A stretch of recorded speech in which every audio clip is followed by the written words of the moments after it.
Hey everybody, welcome back to the channel. Let's cut a Jeep in half.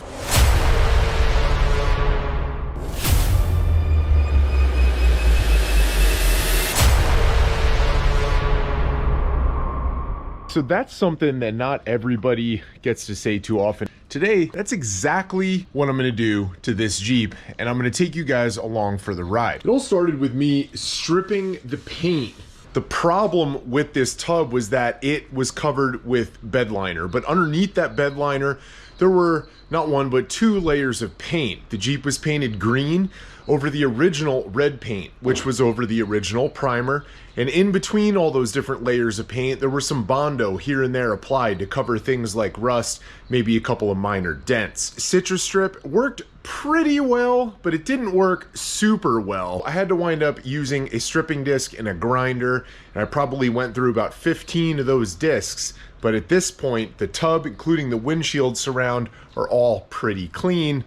Now, it's time to cut it and stretch it. Now, as you guys know, I made the frame for this vehicle and I made it custom. And the reason I did that was because I knew I wanted to stretch it. Being a CJ5 and having this cool door opening also means that this Jeep tub is really, really small. And I'm not. So I wanted to make this tub a little bit longer for a little bit more legroom and make it comfortable for those long days on the trail. So I designed this frame to be 4 inches longer in the passenger compartment of the rig. Doing that right here. In the original frame, basically right behind this rise in the floor, the frame started to come up. But you can see I have a little bit of space here. Well, today I'm gonna cut this tub in half, separating the front from the rear, and we're gonna be able to stretch it those 4 inches. I'm gonna go all the way down through the rocker of this rig, straight across the floor pan and through the rocker on the other side. Then I'm just gonna use some sheet metal and patch it up.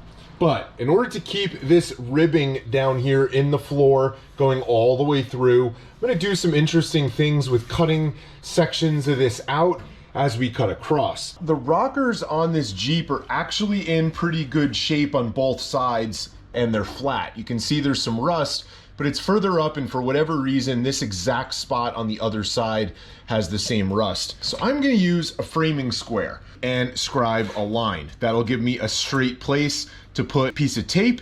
That way we can make sure we're gonna cut it nicely. Now, right off the front of the firewall, we're gonna come back just to make sure I know exactly where I'm gonna be. We're at about 17.5. I'm gonna do the same thing in the same spot on the other side.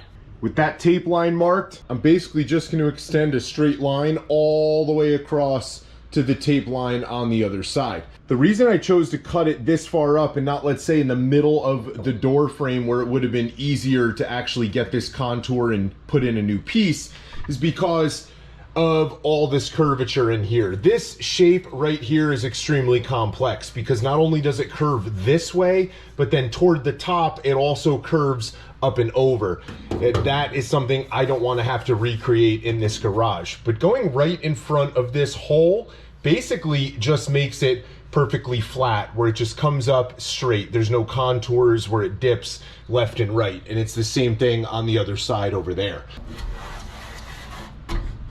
Pretty straight, kinda, maybe, hopefully, probably not straight at all. Tape line in there, but that's where I'm gonna cut. So we're committed at this point.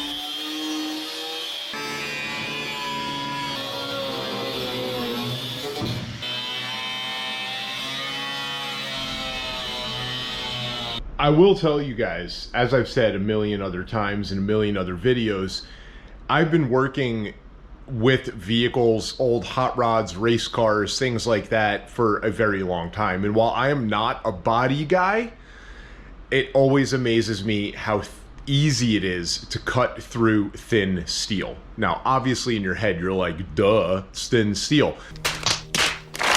But guys, it doesn't heat up your equipment as badly. It doesn't make as much of a mess. Your grinding wheels last way longer. It's awesome. It's a pleasure to actually be doing this right now, which is kind of crazy because most people would not be excited about cutting their tub in half. But it's gonna be really cool.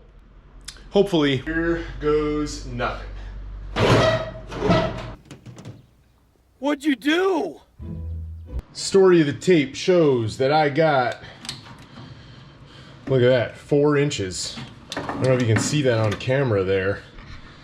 That's pretty good, 4 inches. We're gonna run it to the other side, see if I got an equal 4 inches over there. I'm not expecting it to have that because there is a part of my firewall that interferes with the exhaust header on this side that I have to clearance, so it's probably gonna be a little bit less than 4. But that's okay, we can make up for that, right, when it's clearance. Over here, yep, 3 3/4. 3 3/4, which is exactly my issue here with this flange on the firewall. So once I kind of nip that off and massage that a little bit, I'll be able to get that 1/4 inch. Admittedly, I've never cut a tub in half. I got a lot more cutting to do on the back. I'm gonna have to dovetail it just slightly because that 43 doesn't have a lot of up travel right now the way it sits. So I gotta move it in so everything clears with a 16-inch coilover. I'm also gonna be lengthening the rear section of the tub as well. So there's a ton left to do. And then obviously I have to cut the body up to fit roll cage and all kinds of stuff inside the body. And then I gotta build a roll cage, connect it to all the tubing in the front. Guys, it's just gonna get crazy. But right now, it looks pretty good, all right? Not too bad. Now I get to scabbing this back together. I'll show you guys how to do that in another video. Make sure you guys stick around and get out there, build something.